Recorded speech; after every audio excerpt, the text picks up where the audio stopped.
ये चुनाव मेरा दल लड़ रहा है, ये चुनाव भारतीय राष्ट्रीय कांग्रेस लड़ रही है। हम पूरे विश्वास के साथ कि हमारे काम को देखते हुए, योगदान को देखते हुए, नीतियों को देखते हुए, संस्थाओं के निर्माण को देखते हुए और 52 साल के जीवन में ये मैं कहना चाहूँगा एक शब्द, आप सब लोग वाकिफ़ हैं और हमारे मुखालिफ भी वाकिफ़ हैं कि एक छाया मेरे सार्वजनिक जीवन पर और एक प्रश्न चिन्ह नहीं रहा। I have an unblemished record in public life of over 5 decades and I have come here to serve Kangra अंचल। आपकी कार्यकर्ताओं की भीड़ से उठाकर एक छोटे से कार्यकर्ता को आदेश किया है वरिष्ठतम नेतृत्व ने कि जाइए जनमानस के बीच में जाइए, आपको लोकसभा का चुनाव लड़ना है, आशीर्वाद लीजिए जनमानस का, कार्यकर्ताओं का आशीर्वाद लीजिए। इसलिए मैं आज आपसे प्रार्थना करने आया हूं, इस छोटे से कार्यकर्ता की लाज आपके हाथ में है। नमस्कार, आपका स्वागत है। आप देख रहे हैं समाचार फास्ट टू द पॉइंट और मैं हूं पंकज पंडित। हिमाचल प्रदेश में सियासी मौसम लगातार अब बदलता जा रहा है। प्रदेश की चारों लोकसभा सीटों पर प्रत्याशी घोषित हो गए हैं। कांग्रेस व भाजपा में मुख्य मुकाबला है। दोनों दलों के प्रत्याशी जनता के दरबार में जाकर अपने अपने मुद्दों को सामने रख करके वोट मांग रहे हैं और इस पूरी सियासी जंग में वर्तमान में दोनों दल पूरी तरह से अब जनता के बीच जाने में जुट गए हैं। जगह जगह छोटी छोटी नुक्कड़ सभाएं हो रही है। सीधे कार्यकर्ताओं से मिलकर के पार्टी के लिए वोट जुटाने की कवायद में दोनों दल इस समय जुटे हुए हैं। हम ये जो प्रत्याशी उतरे हैं, इन प्रत्याशियों की क्या कमजोरी है, क्या ताकत है, इस पर हम आज से एक नई चर्चा शुरू कर रहे हैं। चारों लोकसभा सीटों पे चारों प्रत्याशियों की ताकत व कमजोरी पर हम हर अलग अलग एपिसोड में आपके सामने रखेंगे कि कौन सा प्रत्याशी किस ताकत को लेकर के मैदान में उतरा है। और इसकी हम शुरुआत करने जा रहे हैं सबसे पहले हिमाचल प्रदेश के सबसे बड़े लोकसभा क्षेत्र कांगड़ा से। कांगड़ा की अपनी एक जमीनी और राजनीतिक ताकत है। प्रदेश में कोई भी सरकार बनती है, उसका रास्ता कांगड़ा से होकर ही आगे जाता है। इसीलिए कांगड़ा की सियासत का प्रदेश की सियासत में बहुत महत्वपूर्ण है। कांगड़ा व चंबा, जिसमें भरमौर और दूसरी तरफ देहरा को छोड़ करके अन्य सभी विधानसभा क्षेत्र जो है वो कांगड़ा चंबा संसदीय क्षेत्र के अंतर्गत आते हैं और यहाँ पे कांग्रेस के विधायक अधिक हैं, यानी सरकार में कांग्रेस की ताकत ज़्यादा है। यहाँ पे कांग्रेस के प्रत्याशी का भी आखिर में ऐलान हो गया और अब तय है कि अब मुकाबला सीधे तौर पे हो रहा है। कांग्रेस की तरफ से बहुत बड़ा चेहरा आनंद शर्मा, जबकि भाजपा की ओर से राजीव भारद्वाज मैदान में उतरे हैं। सीधे और साफ शब्दों में कहें तो ये मुकाबला हमें नजर आ रहा है एक बड़े कद के नेता और एक जमीनी कार्यकर्ता के बीच में। एक वो नेता जिसका केंद्र की राजनीति में 4 दशक का अनुभव है, जिसने अपनी पूरी की पूरी राजनीति दिल्ली में ही सीखी है। 40 वर्ष तक केंद्रीय राजनीति में दबदबा बनाया और विदेश मंत्री, कॉमर्स मिनिस्ट्री, उद्योग मंत्री, कपड़ा मंत्रालय जैसे महत्वपूर्ण मंत्रालयों के बतौर कैबिनेट मंत्री जो है वो यूपीए 1 और यूपीए 2 की सरकार में अपनी एक इनकी अलग धाक थी और इनके कांग्रेस के संगठन में और प्रदेश में भी अच्छी पकड़ है। सुखविंदर सिंह सुक्खू के काफ़ी करीबी और इनके पॉलिटिकल मेंटर हैं। दूसरी तरफ बात करूं राजीव भारद्वाज की। राजीव भारद्वाज जमीनी स्तर से कार्यकर्ता है और लगभग 3 दशकों से जो है भाजपा में विभिन्न स्तरों पे कार्य कर चुके हैं और भाजपा ने दांव लगाया है राजीव भारद्वाज पर। अगर मैं बात करूं तो दोनों ही ब्राह्मण जाति से संबंध रखते हैं और ब्राह्मण जाति का लगभग 16 से 18% वोट जो है वो कांगड़ा चंबा लोकसभा क्षेत्र में है। आइए सबसे पहले बात करते हैं कि क्या है कांग्रेस के जो नेता हैं आनंद शर्मा, उनकी मजबूती। अगर हम आनंद शर्मा की बात करें तो सबसे बड़े जो मजबूत पक्ष आज आनंद शर्मा के सामने है वो है उनका राजनीतिक कद। जैसा मैंने पहले बताया कि आनंद शर्मा का कद इतना मजबूत और इतना बड़ा केंद्रीय उनका कद है कि वो मंत्री भी रह चुके हैं, राज्यसभा में कांग्रेस की तरफ से विपक्ष के उप नेता भी थे और अलग अलग मुद्दों पे वो राष्ट्रीय स्तर पे अपनी अलग एक छवि रखते हैं और केंद्र की राजनीति में जाना माना नाम है। उनके यहाँ उतरते ही कांगड़ा चंबा लोकसभा सीट की चर्चा भी अब पूरे के पूरे राष्ट्रीय स्तर पर हो रही है। अगर बात करें दूसरी उनकी मजबूती की, तो दूसरा मजबूत पक्ष आनंद शर्मा का है। वो बहुत ही प्रखर वक्ता है और दूसरा मुद्दों पे उनकी पकड़ बड़ी है। वो चाहे इंटरनेशनल रिलेशन हो, वो चाहे विभिन्न राष्ट्रीय स्तर के मुद्दे हो, इन पे बहुत अच्छी पकड़ रखते हैं और मीडिया पर भी उनकी बड़ी बेहतर पकड़ है। उनके आते ही पूरे वो अखबारों में छा गए हैं। हालांकि फील्ड में उतरने से पहले ही उनकी चर्चा पूरे कांगड़ा चंबा संसदीय क्षेत्र में शुरू हो गई थी। अब बात करते हैं उनकी तीसरी ताकत की। आनंद शर्मा की जो तीसरी ताकत है वो है बतौर केंद्रीय मंत्री रहते हुए उन्होंने प्रदेश के लिए कई बड़ी महत्वपूर्ण परियोजनाएं लाई है। यानी अब वो जनता के बीच जाएंगे तो उनके पास वो सब करके दिखाने को है कि मैंने ये किया था जब मैं बना था, आप एक मौका दीजिए, इन कामों को मैं आगे बढ़ाऊंगा। मसलन जैसे ही वो धर्मशाला में आए, पहली प्रेस वार्ता में ही उन्होंने धर्मशाला के लिए क्या क्या काम किए हैं उसके मुद्दे उठाए। हिमाचल में पासपोर्ट नहीं बनते थे, हमारे लोग चंडीगढ़ जाते थे, कहीं जालंधर एप्लीकेशन लेने जाते थे। तो मैं विदेश मंत्रालय का मंत्री था, पहला फैसला था regional passport office in Shimla, वो बनाया। एक skills management and development institute राष्ट्रीय स्तर का है, वो परवाणू में बना। कांगड़ा के अंदर चौधरी चंद्र कुमार जी यहाँ से लोकसभा के सदस्य थे, इन्होंने मुझसे भी, मैंने भी पत्र लिखा, हमने मांग की कि धर्मशाला के अंदर national institute of fashion technology बने। ये तालपुरा में लिफ्ट बना, उसका फाउंडेशन स्टोन रखा गया। तो दुनिया के जिस देश में मैं जाता था भारत का प्रतिनिधित्व करने, मेरे साथ teas of India, coffees of India हमेशा चलती थी। और दो चीज़ें अनिवार्य थी जो हमारे अधिकारियों को पता था, साउथ ब्लॉक से लेकर विदेश मंत्रालय से वाणिज्य मंत्रालय तक, उसमें कांगड़ा टी ज़रूर जाती थी साथ, इसके अलावा जब बाहर के देशों में जाते थे, और चंबा का रुमाल, ये दोनों चीज़ें परमानेंट मेरी गिफ्ट लिस्ट पे रहती थी। कांगड़ा में जो सबसे बड़ा इंडस्ट्रियल पार्क बना कंदरौरी में, मेरे पास इंडस्ट्री मिनिस्ट्री भी था, मैं कॉमर्स एंड इंडस्ट्री एक मतलब, तो वो हमने दिया 150 करोड़ रुपया उसके लिए दिया। आप जाके देख सकते हैं हमारे कितने बेटे बेटियों को वहाँ रोज़गार मिलता है, कितनी वहाँ पे आए हैं, कितने निवेश आया है। उन्होंने पासपोर्ट कार्यालय, टी बोर्ड कार्यालय, उसके बाद कंदरौर में जो इंडस्ट्री यूनिट है, इन सब का श्रेय लेते हुए कहा कि बहुत सारी योजनाएं हैं जो उन्होंने अपने कार्यकाल में चलाई है। अब बात करता हूं कि अगली मजबूती की। अगली मजबूती है कांगड़ा चंबा संसदीय क्षेत्र में कांग्रेस के विधायक। वर्तमान में कांगड़ा चंबा से 2 जो है वो कैबिनेट, चंद्र कुमार वो गोमा प्रदेश सरकार में है, जबकि एक कैबिनेट रैंक प्राप्त नगरोटा बगवा के विधायक RS बाली तीसरे हैं। यहाँ से 2 संसदीय सचिव हैं जिनमें किशोरी लाल है व बुटेल है, ये 2 संसदीय सचिव है। इसके अतिरिक्त उप सचेतक केवल सिंह पठानिया, पवानी सिंह पठानिया भी जो है वो चेयरमैन बनाए गए हैं। इसके अतिरिक्त चंबा से जो विधानसभा के अध्यक्ष है कुलदीप पठानिया, वो चंबा से आते हैं। इतने अधिक लोगों को सत्ता में भागीदारी कांग्रेस ने कांगड़ा चंबा के दी है। इसके अतिरिक्त यहाँ पे जो कांगड़ा जिला है वहाँ से 10 विधायक कांग्रेस के हैं और ये वो ताकत है जिसको लेकर के आनंद शर्मा बहुत आशान्वित नजर आ रहे हैं और दावा कर रहे हैं कि वो जीत दर्ज करेंगे। और सबसे आखिर में सुखविंदर सिंह सुक्खू की सरकार। सुखविंदर सिंह सुक्खू के राजनीतिक गुरु हैं। सुक्खू खुद उन्हें धर्मशाला छोड़ने आए थे और ये सबसे बड़ी ताकत है आनंद शर्मा की। सुखविंदर सिंह सुक्खू उनके साथ मजबूती के साथ खड़े हैं।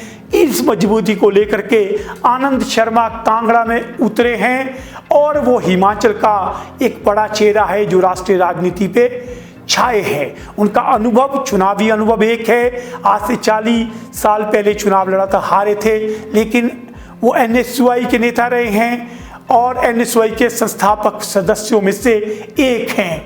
तो ये थी ताकत। अब बात करते हैं ताकत दूसरे उम्मीदवार यानी भाजपा के राजीव भारद्वाज की।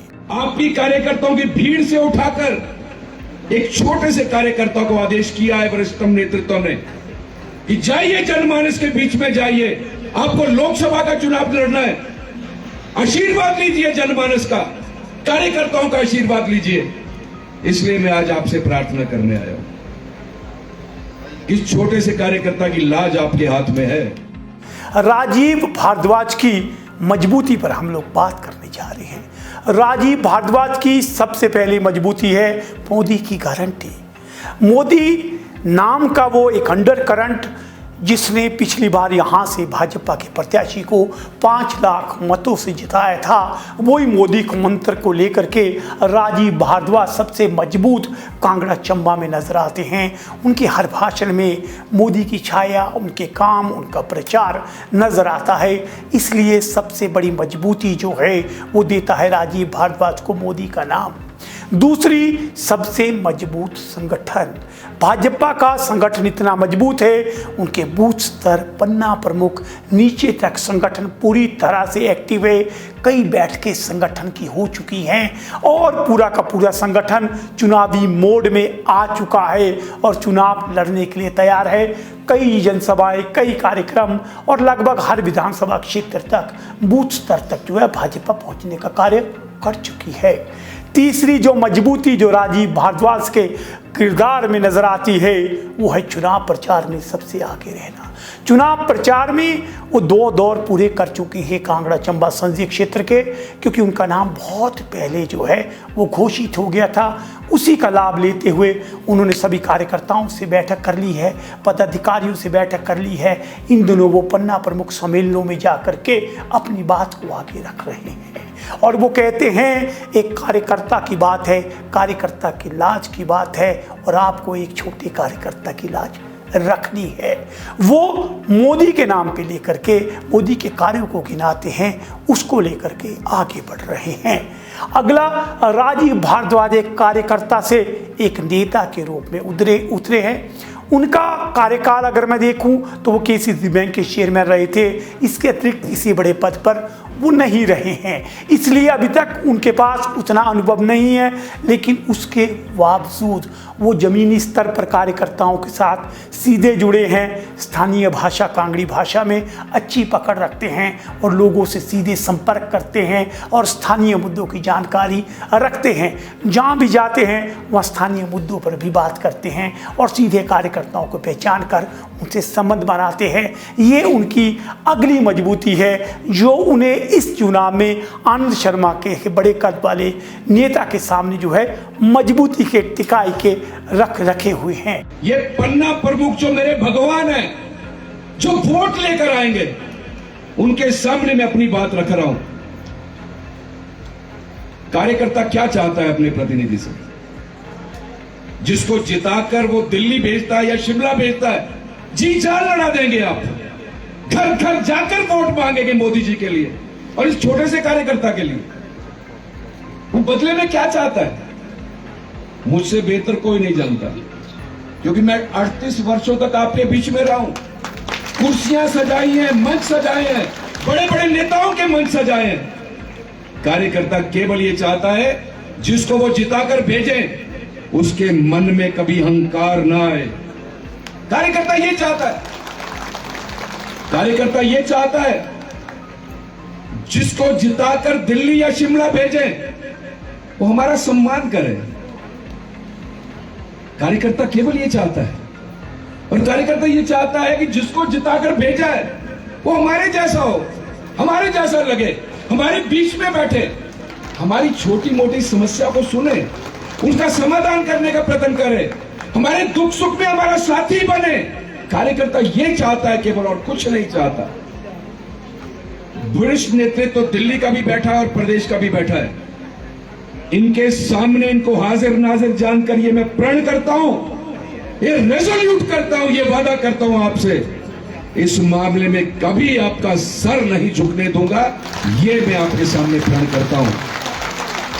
और सांसद के नाते जब जिताकर आप दिल्ली भेजेंगे, वरिष्ठ नेतृत्व के साथ चर्चा करके, आपके साथ चर्चा करके, आपका मार्गदर्शन लेकर इस क्षेत्र की जो जो समस्या होगी उसको आवाज़े बुलंद लोकसभा में लोकतंत्र के सबसे बड़े मंदिर में उठाऊंगा, ये भी मैं आपके साथ वादा करता हूं। राजीव भारद्वाज की अगली जो सबसे बड़ी जो मजबूत कड़ी है, अब तक लगातार कांग्रेस की जितना मर्जी जोर लगाने के बावजूद तीसरी बार एक बार फिर से भाजपा यहां से भगवा लहराने की तैयारी कर रही है। 2 बार शांता कुमार, 1 बार किशन कपूर 3 चुनाव जीत चुके हैं और अब नया चेहरा उन्होंने सामने किया है। तो ये जो लगातार 3 बार की लोकसभा की जीत है, ये भी सबसे बड़ी मजबूती कहीं ना कहीं राजीव भारद्वाज को देती है। इसलिए राजीव भारद्वाज जैसा कार्यकर्ता आनंद शर्मा जैसे बड़े कद को चुनौती देता हुआ नजर आ रहा है। आइए अब बात करते हैं कमजोरी की। कोई भी नेता होता है, अगर उसकी ताकत है तो उसकी कहीं ना कहीं कमजोरी भी है। अब बात करते हैं दोनों नेताओं की, क्या वो कमजोरियां हैं जिसकी वजह से इन लोगों के प्रचार या इन लोगों को जीतने में जो है वो कहीं ना कहीं मुश्किल आ सकती है। आइए सबसे पहले शुरुआत करते हैं आनंद शर्मा। बहुत बड़ा नेता है, लेकिन बड़ा नेता होने के साथ साथ इनकी कमजोरी भी है। सबसे बड़ी इनकी जो कमजोरी वर्तमान में नज़र आ रही है वो है प्रदेश की राजनीति से दूरी। 4 दशक तक इन्होंने केंद्रीय राजनीति में ही अपनी दखल रखी है, प्रदेश से इन्होंने लगातार अपनी दूरी बनाए रखी है और अब 4 दशक के बाद ये चुनावी राजनीति में उतरे हैं, जो इनके लिए अब आसान नहीं है कि ज़मीनी राजनीति और संगठन की राजनीति में तालमेल बिठाना। चुनावी राजनीति का एक अलग अंदाज है, उसमें क्या आनंद शर्मा ढल पाते हैं, ये सबसे पहली कमजोरी जो आनंद शर्मा के किरदार में नजर आती है। अगर मैं दूसरी बात करूं, दूसरी बात है आनंद शर्मा पर सबसे बड़ा आरोप लग रहा है कि वो स्थानीय नेता नहीं है। यानी इन पर आरोप है कि जब कोई नेता नहीं मिला तो कांग्रेस इन्हें दिल्ली से इंपोर्ट करके लाई और इनका कांगड़ा से कोई नाता नहीं है। बाहरी प्रत्याशी होने का सबसे बड़ा आरोप है और इस आरोप से भी इन्हें लड़ना होगा।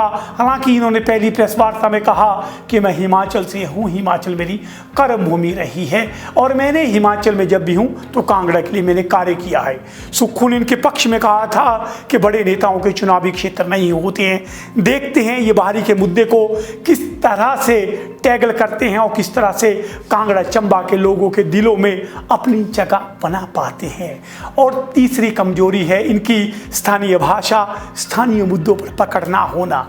आनंद शर्मा कांगड़ा चंबा की राजनीति को दूर से देखा है, लेकिन स्थानीय स्तर पर इनके पास कांगड़ा चंबा का वो अनुभव नहीं है जिस अनुभव के आधार पर ये जमीनी कार्यकर्ता से अपनी पकड़ बना सके। इनको पूरी तरह से निर्भर रहना होगा स्थानीय विधायकों पर, मंत्रियों पर, स्थानीय नेताओं पर कि वो इनके नाम को आगे लेकर जाएं और इनसे कुछ लोगों को मिलाएं ताकि इनका भी लोकल कनेक्ट, आम लोगों से संपर्क हो सके। अगली कमजोरी आनंद शर्मा की, चुनाव प्रचार में समय बहुत कम है। इनके जो विरोधी हैं वो लगभग 1 माह से फील्ड में हैं, लगातार दौरे कर रहे हैं। आनंद शर्मा के पास 3 सप्ताह का समय है, नॉमिनेशन भी करना है, बड़ी रैलियां भी और पूरे कांगड़ा चंबा का दौरा भी करना है। ऐसे में इनके पास ज़्यादा समय नहीं है कि अपनी बात को लोगों तक पहुंचा सके। ये सबसे बड़ी कमी जो है वो आनंद शर्मा को कमजोरी के रूप में नज़र आ रही है, जो इनकी आवाज़ को नीचे तक पहुंचाने में क्या कांग्रेस कामयाब होगी या नहीं होगी, ये सबसे बड़ी चुनौती है। अगली कमजोरी कांग्रेस में जो गुटबाजी है, सारी कांग्रेस बिखरी पड़ी है। भले ही विधायक ज़्यादा है, भले ही सरकार में हिस्सेदारी कांगड़ा की ज़्यादा है, लेकिन क्या सभी नेताओं को आनंद शर्मा एकजुट होकर उनके साथ चलने के लिए मजबूर कर पाएंगे? ये सबसे बड़ा सवाल है। क्या उनका चुनाव अभियान गति पकड़ पाएगा और कांग्रेस का संगठन जमीनी स्तर पे कितना मजबूत है, ये मैं और आप अच्छी तरह जानते हैं। एक ये कमजोरी है जिसका सामना कहीं ना कहीं आनंद शर्मा को करना पड़ेगा।